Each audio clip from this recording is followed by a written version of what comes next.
everyone, welcome back to my YouTube channel. Paul Peters here once again, and we are continuing on through the Bible. Today we have Numbers chapters 21 and 22. I am going to be continuing to read this in the New Living Translation. Before I start, make sure you click that subscribe button and click that bell icon to make sure those notifications are turned on. All right, Numbers chapter 21. The Canaanite king of Arad, who lived in the Negev, heard that the Israelites were approaching on the road through Atharim. So he attacked the Israelites and took some of them as prisoners. Then the people of Israel made this vow to the Lord: "If you will hand these people over to us, we will completely destroy all their towns." The Lord heard the Israelites' request and gave them victory over the Canaanites. The Israelites completely destroyed them and their towns, and the place was called Hormah ever since. Then the people of Israel set out from Mount Hor, taking the road to the Red Sea to go around the land of Edom. But the people grew impatient with the long journey, and they began to speak against God and Moses. "Why have you brought us out of Egypt to die here in the wilderness?" they complained. "There is nothing to eat here and nothing to drink, and we hate this horrible manna." So the Lord sent poisonous snakes among the people, and many were bitten and died. Then the people came to Moses and cried out, "We have sinned by speaking against the Lord and against you. Pray that the Lord will take away the snakes." So Moses prayed for the people. Then the Lord told him, "Make a replica of a poisonous snake and attach it to a pole. All who are bitten will live if they simply look at it." So Moses made a snake out of bronze and attached it to a pole. Then anyone who was bitten by a snake could look at the bronze snake and be healed. The Israelites traveled to Oboth and camped there. Then they went to Abarim in the wilderness on the eastern border of Moab. From there they traveled to the valley of Zered Brook and set up camp. Then they moved out and camped on the far side of the Arnon River, in the wilderness adjacent to the territory of the Amorites. The Arnon is the boundary line between the Moabites and the Amorites. For this reason, the book of the Wars of the Lord speaks of the town of Weheb in the area of Supah and the ravines of the Arnon River, and the ravines that extend as far as the settlement of Ar on the border of Moab.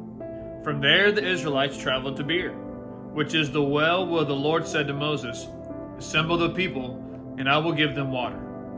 There the Israelites sang this song: "Spring up, O well, yes, sing its praises. Sing of this well, which princes dug, which great leaders hollowed out with their scepters and staffs."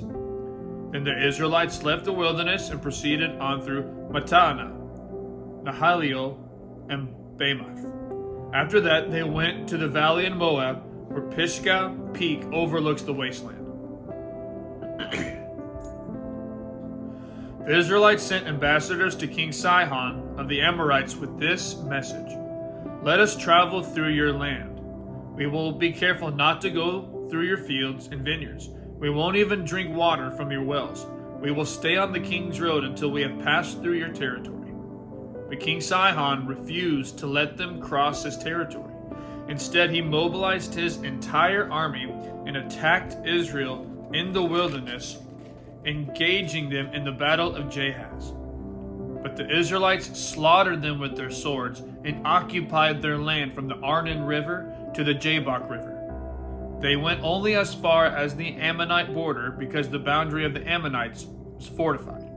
So Israel captured all the towns of the Amorites and settled in them, including the city of Heshbon and its surrounding villages. Heshbon had been the capital of King Sihon of the Amorites. He had defeated a former Moabite king and seized all his land as far as the Arnon River. Therefore the ancient poets wrote this about him: "Come to Heshbon and let it be rebuilt. Let the city of Sihon be restored. A fire flamed forth from Heshbon, a blaze from the city of Sihon. It burned the city of Ar in Moab. It destroyed the rulers of the Arnon Heights. What sorrow awaits you, O people of Moab? You are finished, O worshippers of Chemosh.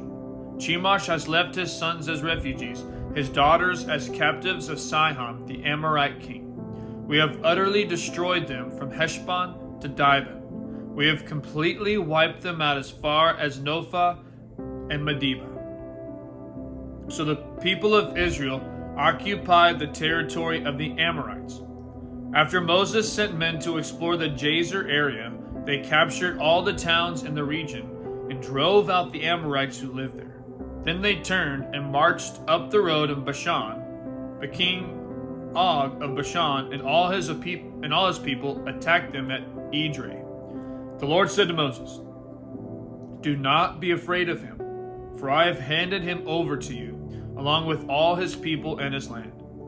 Do the same to him as you did to King Sihon of the Amorites, who ruled in Heshbon."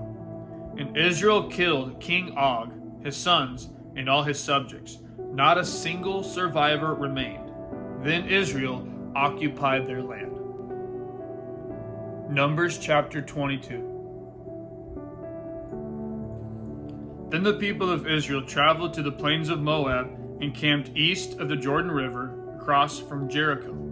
Balak, son of Zippor, the Moabite king, had seen everything the Israelites did to the Amorites. And when the people of Moab saw how many Israelites there were, they were terrified.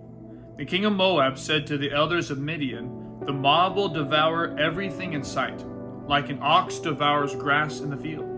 So Balak, king of Moab, sent messengers to call Balaam, son of Beor, who was living in his native land of Pethor, near the Euphrates River. His message said, "Look, a vast horde of people has arrived from Egypt. They cover the face of the earth and are threatening me. Please come and cure these people for me, because they are too powerful for me.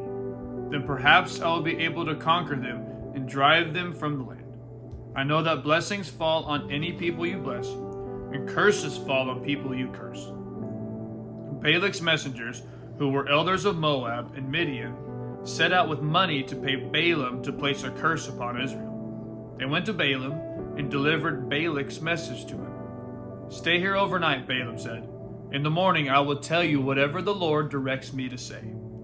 So the officials from Moab stayed there with Balaam. That night God came to Balaam and asked him, "Who are these men visiting you?" Balaam said to God, "Balak, son of Zippor, king of Moab, has sent me this message. Look, a vast horde of people has arrived from Egypt, and they cover the face of the earth. Come and curse these people for me, then perhaps I will be able to stand up to them and drive them from the land." But God told Balaam, "Do not go with them. You are not to curse these people, for they have been blessed." The next morning Balaam got up and told Balak's officials, "Go on home. The Lord will not let me go with you." So the Moabite officials returned to King Balak and reported, "Balaam refused to come with us." Then Balak tried again. This time he sent a larger number of even more distinguished officials than those he had sent the first time. They went to Balaam and delivered this message to him. "This is what Balak, son of Zippor, says. Please don't let anything stop you from coming to help me. I will pay you very well and do whatever you tell me. Just come and curse these people for me." But Balaam responded to Balak's messengers, "Even if Balak were to give me his palace filled with silver and gold, I would be powerless to do anything against the will of the Lord my God. But stay here one more night, and I will see if the Lord has anything else to say to me." That night, God came to Balaam and told him, "Since these men have come for you, get up and go with them, but only do what I tell you to do." So the next morning, Balaam got up, saddled his donkey, and started off with the Moabite officials. But God was angry with Balaam that Balaam was going.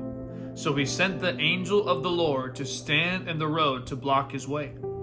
As Balaam and 2 servants were riding along, Balaam's donkey saw the angel of the Lord standing in the road with a drawn sword in his hand.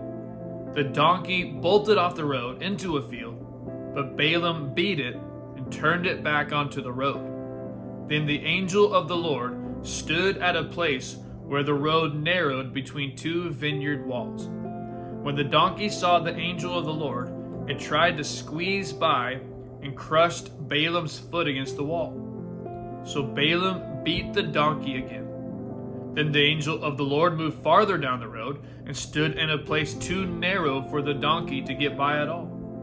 This time when the donkey saw the angel, it lay down under Balaam. In a fit of rage, Balaam beat the animal again with his staff. Then the Lord gave the donkey the ability to speak. "What have I done to you that deserves your beating me 3 times?" it asked Balaam. "You have made me look like a fool," Balaam shouted. "If I had a sword with me, I would kill you."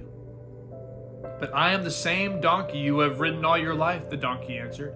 "Have I ever done anything like this before?" "No," Balaam admitted. Then the Lord opened Balaam's eyes, and he saw the angel of the Lord standing in the roadway with a drawn sword in his hand. Balaam bowed his head and fell face down on the ground before him. "Why did you beat your donkey those 3 times?" the angel of the Lord demanded. "Look, I have come to block your way because you are stubbornly resisting me." 3 times the donkey saw me and shied away.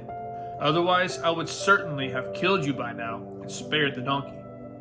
Then Balaam confessed to the angel of the Lord, "I have sinned. I didn't realize you were standing in the road to block my way. I will return home if you are against my going." But the angel of the Lord told Balaam, "Go with these men, but say only what I tell you to say." So Balaam went on with Balak's officials. When King Balak heard that Balaam was on the way, he went out to meet him at a Moabite town on the Arnon River at the farthest border of his land. "Didn't I send you an urgent invitation? Why didn't you come right away?" Balak asked Balaam. "Didn't you believe me when I said I would reward you richly?" Balaam replied, "Look, now I have come, but I have no power to say whatever I want. I will speak only the message that God puts in my mouth." Then Balaam accompanied Balak to Kiriath Huzoth, where the king sacrificed cattle and sheep.